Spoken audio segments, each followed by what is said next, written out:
Babala po sa lahat, pinag-iingat ang publiko sa bagong text scam na kumakalat ngayon.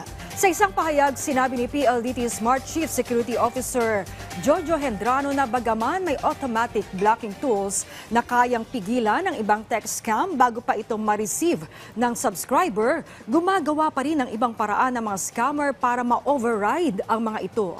Sa bagong text scam, naglalagay umano ang mga scammer ng bagong character o emoji sa links para hindi ito mapindot o maitago na isa itong hyperlink. At matapos ito ay manual copy and paste sa mga biktima sa kanilang mga browser at ipatatanggal ang certain character o emoji para ma-activate ito.